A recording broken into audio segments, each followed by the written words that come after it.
The Arsenal is live now. Let you guys get in here a little bit. Post-game show. You guys watching after, welcome to the channel. Welcome back to the channel. Well, actually, let me start my thing over a little bit. Hello, our viewers. Welcome back to the channel. My video title, you know what this video is about. Steelers get a big-time win, of course, playing against the Jets. It was a close game, very close game, nerve-wracking game, and it was very, very, very, very, very nerve-wracking. I think the past two opener games for the Steelers in the season has always been like that. The one last year, we won by all field goals, came down to the wire, us beating the Falcons, got a turnover at the end, win the game. And you look this year, at one point the Steelers down by 9 points in the game. Go out there, find a way to win. What's up, Jared? What's up? What's up? The Steelers get the victory. And starting off first, really I want to just talk about a few things in here. I don't keep you guys here forever. I'm going to probably be here like 15, 20 minutes. But the run game. The Steelers not being able to stop the run game. I'll start with the negatives first before I get to the positives. Not being able to stop the run was very, very disheartening. I was hoping the Steelers this season, the defense be on it. For some reason, the defense looked off it. They wasn't playing that good in the run. Breece Hall had a very good game. He had over 100 yards before we entered the fourth quarter. And also, the Jets almost had like 200 yards of rushing like that, like in the first, almost the first 3 quarters of the game. But luckily, the Steelers are able to make plays, enough plays to get it done, but they got to clean that up. You got to clean that run defense up. We have too many good guys on our team, too many good players and great players on our team to not be able to stop the run. Hi, me, what's up? What's up? But we have too many people on our team to not be able to stop the run. Like you go out there and look at Yaha Black, the Cam Haywards who've been asking for more money. You got to go out there and show it sometimes a little bit. They already paid him more money last year for him asking for that before the season started. But you got to go out there and show it. Go out there and make plays like that. But they wasn't able to make plays. But one guy who did make plays, TJ Watt made some plays here and there, but he didn't play like the Wyatt we know. But Alex Highsmith, he was the guy who was getting there. He got out there and got a sack, of course, in the game. Got some pressures, got close to the fields. They caused some mistakes as well, and went out there and made plays. But you got to be able to stop the run. You stop the run, it's going to be very difficult for you to do anything, in my opinion. He said, "What's up, Gene? I'm going to do a yard work to lower my blood pressure." I don't know how much of Steelers football I can take this season. Offense did with defense. Yeah, they gotta give us take years off our life every time. Steelers gotta do that every time in opening games when the pressure is on. They take years off our life. I don't know if the Jets offense just looked that good or the Steelers defense looked that bad. But in my opinion, I think it's a combination of both. Justin Fields did look better than I expected. I knew he was gonna be pretty good, but he looked better than I expected. But the defense the Steelers had did not play to the level they should play. Because like you have those talents in your team in the secondary, and those guys look like rusty. That's what happens when you don't play in preseason. When you don't do all the training and stuff. You do the holdouts and stuff.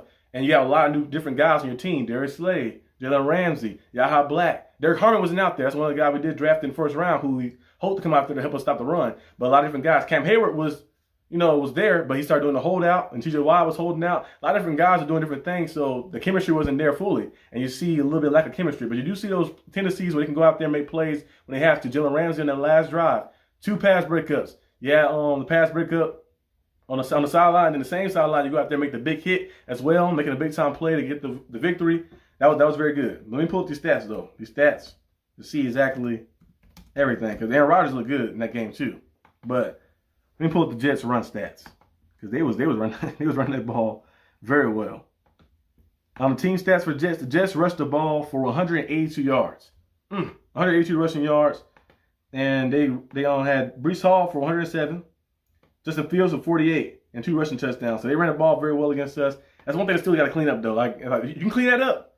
And what make your teams got to drop back against your pass rush. Pass rush look a little shaky at times. They got there, but they didn't make the tackle. But if you can keep that going a little bit and be able to stop that run and force teams to drop back against that front, it's going to be easy for us to go out there and dominate games. So hopefully the Steelers can kind of bounce back and do that. But the Jets, they're running the ball over us. They was playing some they was doing everything they could do out there in the run game. Looking at the Steelers offense, very good. Aaron Rodgers came out the gate already like looking very good and very impressive. We see you probably throughout the whole game, maybe a few little instances, like Aaron Rodgers almost threw a pick on one play, trying to force the ball down there at the back foot a little bit, putting harm's way. But besides that, Aaron Rodgers looked very good in that game. 22 for 30, 244 passing yards, and 4 touchdown passes as well. Threw one to Calvin Austin, threw one to Jalen Warren. Jonas Smith got the jet toss one as well. And Ben Skoranek was the first one actually to catch a touchdown as well. He was wide open. So it was cool to see Aaron Rodgers out there and have a quarterback out there with the veteran presence, not putting the ball in harm's way as well. Only one time he did that. But, it's a game. You throw the ball 30 times, the ball can be in harm's way at least once or something. But Aaron Rodgers looked very good out there. He played some good football out there, handled business out there. I like it. I remember at first I was opposed to Aaron Rodgers joining the team because I didn't know his mindset. I said, I don't want Aaron Rodgers to be here if he's going to be doing what he did with the Jets and with the Packers, where he's disgruntled and not focused. But when he came out there privately and publicly, and told the team that he's locked in, he's focused, he said he loved that Coach telling them, give him his time to handle his personal issues. And then when he was ready to sign, they was waiting for him still. That was very cool. That's all I needed to hear right there, because we knew Aaron Rodgers could still throw the football at a high level. One of the best throwers of the football of all time. I think I'll say him, Dan Marino, Mahomes, Warren Moon. Warren Moon, he gets slept on a lot. Go watch some of his stuff. Warren Moon, probably some of the best throwers of football. They just throw the ball, so it's just pretty to watch them throw football. And Rodgers went out there and delivered a lot of big-time throws, rolled to his right a few times. But the O-line, they got to be better. That's the next thing I want to get to. I'm going to give you a negative and a positive. Negative and positive. I'm going to end with the positive. But the O-line was collapsing on a few of those drives. Like, on one point in the game, the Steelers were down by a few points before the Jets took a 9-point lead again in the game. The O-line messed that whole drive up. Like, you're getting collapsed on one side, the left side, getting harassed and getting destroyed and broken down. It just made it very difficult for Aaron Rodgers to sit back there, try to deliver and make those passes, make those throws. And Aaron Rodgers is 41 years old. I don't know too many 41-year-olds want to get hit and double time, getting hit in the air and hitting the side like you're getting hit with a 3D wrestling move or something. But hopefully Rodgers and the O-line can get in sync a little bit. It's mostly the left side. Broderick Jones allowed about 2 sacks in this game right here. He kept throwing his hand up, like looking around, like, no, you're the problem. You allowed 2 sacks. You said you was better on the left side. Maybe to the left side. No more excuses. No more excuses. You gotta go out there and play better. And you can go out there and do that and clean some stuff up. I know this is week 1.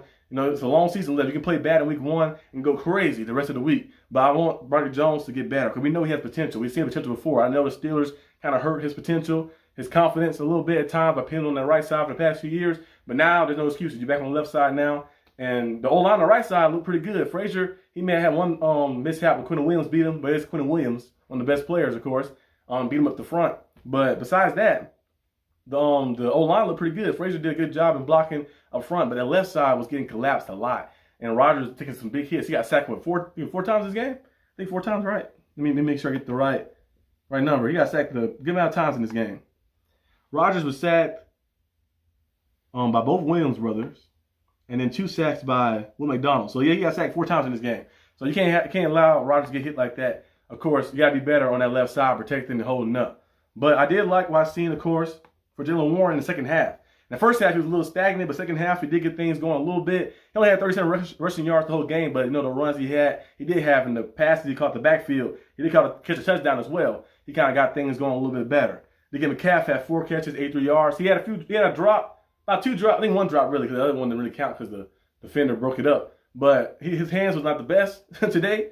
Maybe because of a little rust, because he hasn't played football probably since December. He only been doing like practice stuff here. And sometimes in training camp, they be like, oh, they give him captain not training. He's not playing in preseason. So you got to build that chemistry up and get used to playing like that, playing football. But when you have all those situations and all those bad things happen, those moments happen in the game, you can still go out there and get a victory and be 1-0.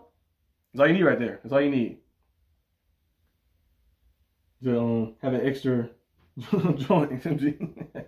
Yeah, the blood pressure is high for everybody. Yeah, but I did like what the offense did, of course, throughout the game. 34 points is very good. Arthur Smith, his play calling was pretty good today. It's a few times like that second down play on that drive, we kicked the field goal to take the lead in the 4th quarter.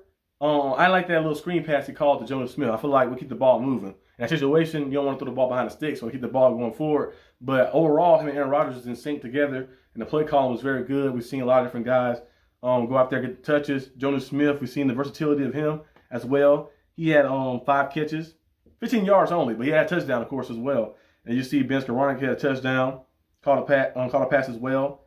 Kenneth Gainwell caught some passes. Jaylen Warren caught some passes. Pat Freiermuth had 3 catches of 28 yards, but he had a few catches that was some crucial catches that he had in the game. He had 4 for 70 and a touchdown for Kevin Austin, which Kevin Austin did a big-time job stepping up. I've been one of the people that mentioned it a lot, too, as well, saying, like, all right, receiver 2. We need a receiver 2. We need another guy out there. Kevin Austin said, hey, look no further. no need to fear. Calvin Austin is right here. And Calvin Austin been playing some good football, going out there, handling business, and just playing very good like that. So you have a guy like Calvin Austin who got better every season. I was one of his biggest critics on YouTube. I was like, his first year he got there, I was like, I'm gonna see how he looked fully, and then he got injured out the whole season. He played the second season of his career, and then he didn't look too good. He only had 140 yards. He had one big game against the Raiders and disappeared for the rest of the season. I was like, I'm out on Calvin Austin. But year 3, I was still hating.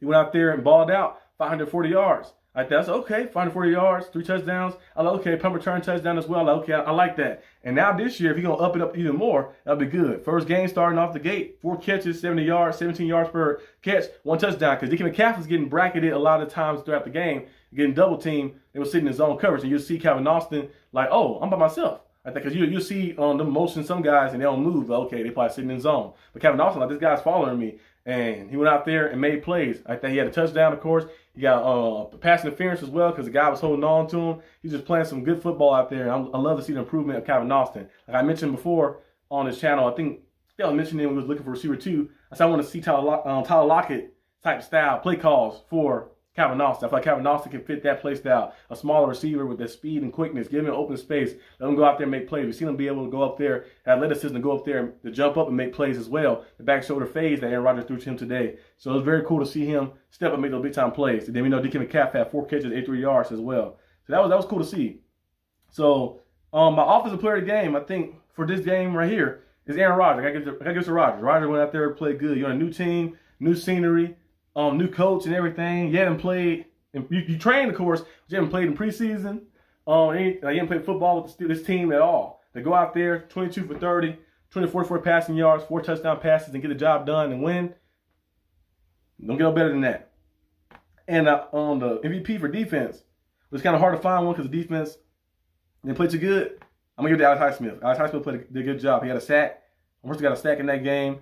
Had some tackle for losses, of course, in that game as well, and made some plays against the Jets. So it was very cool to see our defense, at the end of the game. Even though they allowed a lot of points. They allowed 32 points from the Jets and allowed a lot of rushing yards. But in the crucial situation, Jalen Ramsey and that defense locking in and making big-time plays when you need it the most. That was very good to see, of course, in the end. Them kind of bounce back with that. So that's the things to clean up, but you'll live with it if you're winning the games, of course.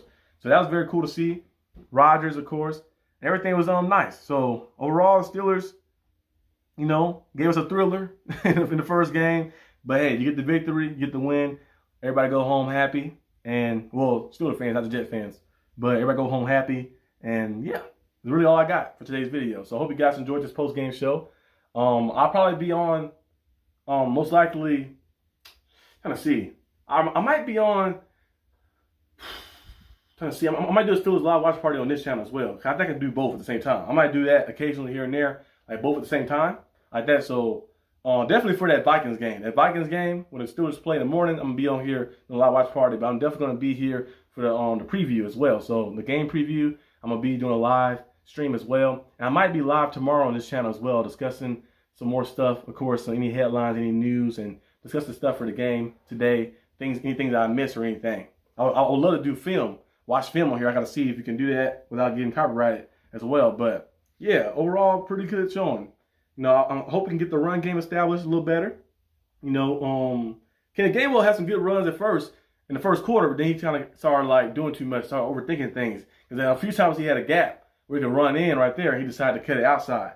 I feel like the Steelers right now don't have a primary running back. We know Jalen Warren is one of our primary playmakers because he can catch and he can run the ball as well, but he's not really a primary back. I feel like Caleb Johnson, they gave him the ball one time, he lost 2 yards on that play. Caleb Johnson was on kick return as well. They haven't really utilized him in that sense. We know he has that power and that strength and that speed to go out there and be dominating. So we'll see if Caleb Johnson can go out there and make those plays and become our next running back, our lead running back. But right now, the Steelers don't really have a lead running back. Everybody's kind of just getting touches here and there. But we do have a lot of pass catchers. Pass catchers can catch the ball. Different guys can catch the ball and make things happen. But yeah, that's basically the main thing. The offense, keep doing what you're doing. Tweak some things up a little bit. Maybe establish the run a little bit more. And you'll be good. Defense, you got to be able to stop the run. If you can't stop the run, you can't win the game too often. You got lucky here. I won't say lucky, but you got saved here like that. You made some big-time crucial plays, but you got to stop the run because you play against Lamar Jacksons of the league, of course, And Derrick Henry, who almost had 2,000 rushing yards last year, had 200. I think as a team they had about almost 300 rushing yards against us in that playoff game. You play against those guys. You play against the Browns. They go try to run the ball as well. Bengals, they're more passing type team, but they can run the ball with Brown. They can run the ball with him. And then we got a lot of teams we got to play, of course, this season. You got to be able to stop the run. You got to be able to stop them, especially in the AFC. You got to be able to stop that because you got the Bills, you got the Texans, a lot of different teams that want to run the football and establish the run. They know they can do that on your team. They'll keep doing that. And with those great quarterbacks they have, they can just drop back and open up so much more. They're going to be unstoppable. So hopefully the Steelers can bounce back, stop that run, get things going, and just lock in fully. And we'll see, some magic happening. But it's basically all I have for this video. Hope you guys enjoyed this video. If you did, like and subscribe for more content. And I'll see you guys. If you guys want to go back to the Arsenal D.B channel, I'll be live streaming probably later tonight. Ravens versus Bills. I might do a live watch party of that. So be on the lookout for that. And also, I'm going to have my what went right video since the Steelers won on the Arsenal D.B channel as well. So you can look out for that as well. So if you want to stay linked to both channels, you can see watch parties, you can see post-game shows and all type of things. Make sure you subscribe to both channels. But hope you guys enjoy it. And I'll see you guys when I see you. Peace out.